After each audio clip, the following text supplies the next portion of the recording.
Taarifa katika vyombo vya habari zilikuwa zikipongeza namna ambavyo bidada Soha ameweza kujituma na kuweza kuitatua ile kesi ambayo ilikuwa na utata mwingi, lakini mkuu wake wa kituo alionekana kutokupenda kabisa namna ambavyo bidada ameweza kufanya, sijui ni kwa nini. Na huyu mkuu wa kituo alikuwaga ni rafiki wa karibu sana na baba yake na bidada Soha, na bidada Soha baba yake kabla hajaweza kufariki walikuwa na ushirikiano wa karibu sana, kiasi ambacho hata baba yake alipoweza kufariki basi bidada akaanza kulelewa na huyu mkuu wa kituo. Lakini bidada Soha ndoto yake kubwa ilikuja kuwa ni kuwa askari mpelelezi wa makosa makubwa sana, lakini kwa bahati mbaya kila akiombaga upande huo huyu mkuu wake wa kituo anakataa. Lakini ukiachana na wafande ambao bidada Soha anao, ila anampendaga sana mtoto wa mkuu wake wa kituo vibaya mno. Hasa huyu mkuu wa kituo anafahamika kama Chang'o, alikuwa ni rafiki wa karibu sana na babake Soha. Sasa hapa kati anaitazama picha ya pamoja wao, basi moja kwa moja akawa anakumbuka tukio moja la zamani kidogo. Siku hiyo ilikuwa ni nyakati za usiku, yeye akiwa ameambatana na babake Soha walikwenda kumpeleleza mtu mmoja ambaye anaaminika kwamba ni muuaji, na huyu jamaa inasemekana alikuwa na mashetani. Hasa huyu mkuu wa kituo pamoja na babake Soha walipambana sana na yule mtu, lakini aliwazidi nguvu. Dakika za mwishoni sana babu yake na Mwamba Chaoni, kumbuka kwamba alikuwa na dili na mambo ya mashetani sana, leo akaja kuwasaidia hawa maafande. Lakini katika namna ya ajabu sana kuna ripoti ikatoka kwamba baba yake na bidada Soha ameweza kufia eneo la tukio. Sasa haikueleweka kwa nini amefia eneo la tukio, kwamba alijeruhiwa na yule mtu mwenye mashetani, imebakia siri tu na hakuna ajuae. Huku upande wa pili Mwamba Chaoni akiwa mbeba zawadi za kutosha tu, basi akawa anaelekea nyumbani kwa Mwamba Minho, yule aliyekuwa amemwomba apeleke zawadi kwa mke wake. Basi aliweza kufikisha zile zawadi, na baada ya zile zawadi kufika tu, basi nafsi ya Mwamba Minho ikaenda kupumzika kwa amani kwa kupotea kama maua. Hasa ule utabiri wa bibi aliyekuwa kule kijijini aliyesema kwamba Mwamba Chauni hatuweza kukimbia hatima yake ulianza kutimia. Leo akiwa yuko ofisini kwake alitembelewa na mwamba mmoja akiwa amevalia suti ya blue, na huyu jamaa yuko huru sana ofisini kwake, anatembea kama kwake. Mwamba Chauni akasema, hebu toka haraka sana ofisini kwangu kabla sijakuitia maafande. Na hapo ndipo jamaa alipobadilika na kujionyesha katika taswira yake halisia. Kumbe huyu bana ni askari wa kale sana ambaye anawapatiaga watu uwezo, na uwezo huu anataka utumike kwenda kukabiliana na mizimu. Na jamaa akamkumbusha Chauni kwamba anatakiwa kulisi mikoba ya babu yake kwa kufanya kazi kama ambavyo zinatakiwa, sio hivyo ambavyo anafanya kwa sasa. Lakini jamaa hata alikuwa haofi kabisa, akasema siji kuwahi kulisi mikoba ya babu hata siku moja, unapoteza muda wako bure. Na ukumbuke kwamba ndani hii nyumba kuna mizimu ambayo inamsaidiaga sana Mwamba Chauni kufanya miujiza yake. Sasa huyu jamaa wakati anaendelea kupita pita, si ndo akakutana nayo hii mizimu, ikajua huyu ni binadamu wa kawaida, ikaanza kusema jamaa amevaa mavazi ya kale sana, utafikiri muigizaji, yani ametisha sana kama Jumong yani. Lakini Mwamba alifumua bonge la ngumi moja kati ya mzimu, aisee, wote wakajikuta wamepiga magoti. Wewe ni nani kiongozi? Tunaomba ujitambulishe, kwa sababu sio kawaida kabisa kwa mzimu kuweza kupigwa na binadamu, si jambo la kawaida hata kidogo. Na Mwamba akasema kuanzia leo anatakiwa kumheshimu yeye sana kuliko anavyomheshimu huyo Mwamba anayefahamika kama Chauni. Hasa huyu Chuigang nyakati za usiku akavizia katika chumba cha Mwamba Chauni, akaanza kumuotesha ndoto za kutisha sana, kwa sababu anajua isa huyu bwana mdogo amheshimu. Mwamba akawa anaota ndoto ya kutisha sana, akakurupuka nyakati za alfajiri. Mwamba alichoka, ni kijasho chembamba. Bidada Soha bana sasa ameshaanza kutegemea waganga, kwa sababu kuna kesi nyingine ameipata, akataji msaada wa mizimu. Akafika kwa Mwamba hapa, akamletea chakula, akaanza kusema bana, na lazima mizimu yako ikanisaidia kesi. Na bidada Soha alieleza wazi kabisa sababu yake kwamba anahitaji kushinda kesi nyingi zaidi ili angalau niweze kuchaguliwa kama polisi mpelelezi katika makosa makubwa. Hasa umewahi kuota ndoto ya mshike usiku na ukajikuta umeamka umechoka kabisa katika uhalisia? Kumbe Mwamba bana alikuwa amechoka mpaka akajikuta anamwegamia bidada. Bidada ikabidi kumbeba jamaa na kumweka chumbani, akaanza kumcheki pale hali yake iko vipi. Lakini aligundua kwamba jamaa alikuwa na homa kali, kwa hiyo ikabidi kwenda kuchukua dawa pale za kuweza kuishusha homa, kwa sababu jamaa alimwambia zinapatikanika katika draw moja hapo chini. Ile bidada ananyanyua macho yake, anagundua kwamba kuna picha za watu kama watatu walioweza kufariki. Akaanza kuhisi sije kawa hawa ndio mizimu ambao Mwamba anawategemeaga na sekunde hizo hizo akashuhudia kuna msosi unaingia kupitia dirisha, akajua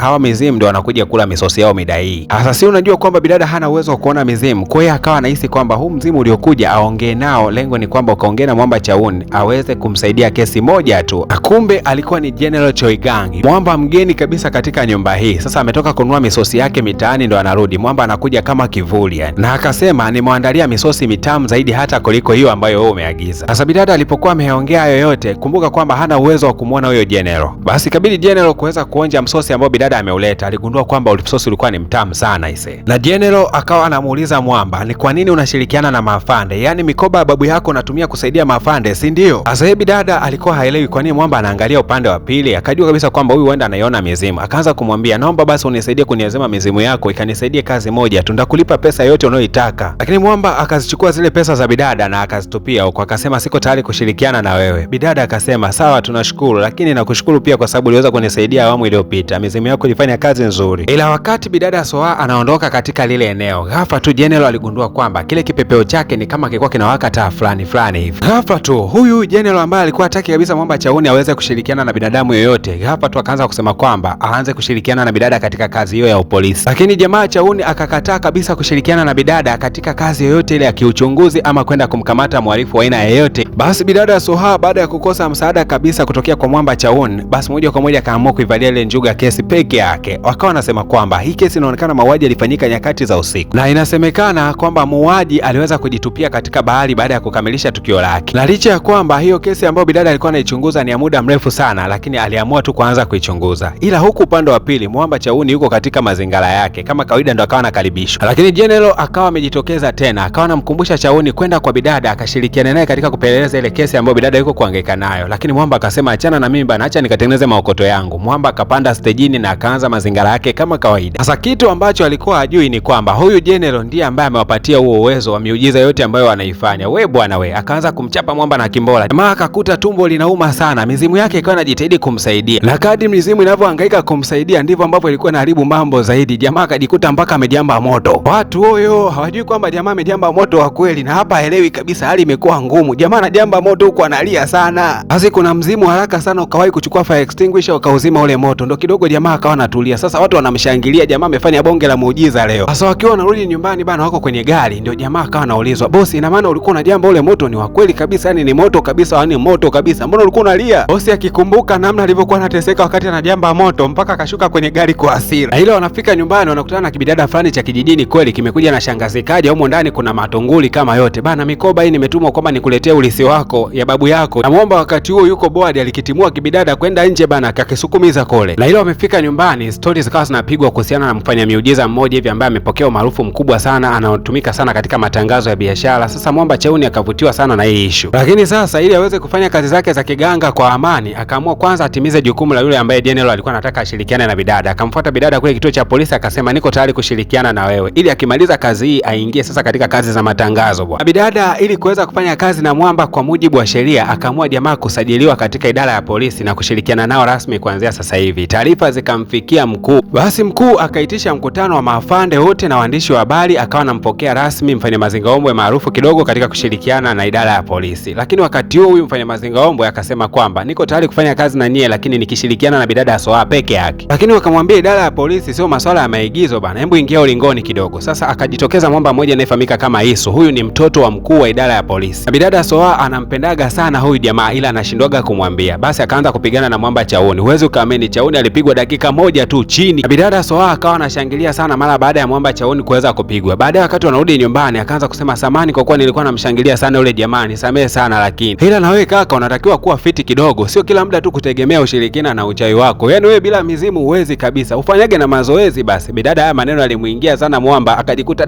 mpaka amefika nyumbani kwake akaanza kufanya mazoezi kwa mito. Sasa ule mzimu kibonge bana una nguvu, kumbuka unapiga mashwati vibaya mno. Basi akaanza kumfundisha Mwamba pale namna ya kuweza kuzichapa, namna ya kuweza kukwepa ngumi na vitu kama hivyo yani. Sasa kesho yake ikawa imefika siku ya kuelekea location. Maafande wote wametulia, wamejiseti vizuri kwa ajili ya kuanza shughuli zao za upelelezi, lakini Mwamba amekaa kwenye kiti anaendelea kunywa juisi taratibu. Bidada alipofika tu kwanza akamwagia barafu mgongoni. Jamaa akapiga kelele, jamani tunafanyana mambo gani haya? Na bidada Soa akasema kwa kuwa umeungana na idara ya polisi unatakiwa kuzingatia miiko yetu. Sisi tukiwa tunafanya kazi hatulituli ovyo ovyo kama wewe unavyokula. Unatakiwa kuwa smart, usimame. Sasa kuna jua kali, ndio unatakiwa kusimama kwenye jua. Hasa tukirudi huku nyumbani, Mr. General yuko na mizimu wenzake wanaendelea kutazama television taratibu tu bana. Lakini katika television kuna watoto wakali sana walikuwa wanaonekanika wakati huo. General mwenyewe akajikuta I say hapa duniani kumbe kuna vitu Akamwambia ndio vitu vipo, ila kinachozingatiwa sasa hivi ni sasampa. Kwa hiyo mzee kuwa makini, maokoto uwe nayo. Mzee General akasema awe acheni zeno bana, sina loga tu kwani lazima nitongoze. Sasa huku upande wa pili Mwamba Chauni yuko kufanya bana kazi yake ya upolisi katika namna ya kibosi sana. Kuna mzimu wa kwanza umeleta mwamvuli, mzimu wa pili unampepea pepea. Jamaa anafanya yani kazi kibosi na anaendelea kusoma taratibu vitabu. Lakini bidada Soa akawa amekuja pale akasema hivyo wewe mpuuzi, bado umekaa chini hapo unapepelewa. umepoa, unasoma vitabu, yani una relax kabisa. Mwamba akauliza, kwa hiyo ukiwa afande ni kwamba ukiona kivuli usikae kwenye kivuli, upepo ukija unatakiwa kukimbia au? Lakini bidada akasema, hivyo wewe mpumbavu wewe, haka ka upepo haka kamekuja kenyewe, kwa nini ka upepo kanakupata peke yako akanipati na mimi? Alafu huu mwamvuli haukuepo hapa, huu mwamvuli umeletwa na mizimu lazima. Lakini kuna mzee mmoja alikuwa akilia sana, bidada akabidi kuingia ndani kusikilizia huko ndani. Mzee akawa anasema kwamba mwanangu alinijengea nyumba kubwa kama hii, baada ya kunijengea alafu yeye akawa amepotea mazimu. Bidada kwa huruma akawa anampa pole mzee, akamwambia pole mzee, naamini kwamba Mungu anakusudi, iko siku mwanao atakuja kurudi. Basi mzee alipoweza kupewa tu pole akampatia bidada kama milioni 5 pale. Bidada alishtuka sana, milioni 5 pesa ni nyingi sana hiyo. Ikabidi kumuuliza mzee, hizi pesa unazitoa wapi? Lakini jibu la mzee lilimshangaza sana bidada Soha, kwani mzee alisema ana shamba ambalo kila siku pesa zinaota. Wabongo acheni tamaa, watu washaanza kuomba location ni wapi huko, lakini ukweli ni kwamba yote haya tutakwenda kuyaona katika episode inayofuatia ili tuweze kujua siri ya hilo shamba likoje. Mimi naitwa DJ Paul na hii ni PVP Media Max. Kama bado hujagusa alama ya kusubscribe katika chaneli yetu, hakikisha kwamba unafanya hivyo ili kutokukosa kila kazi ambayo tunaiachilia katika mtandao wetu.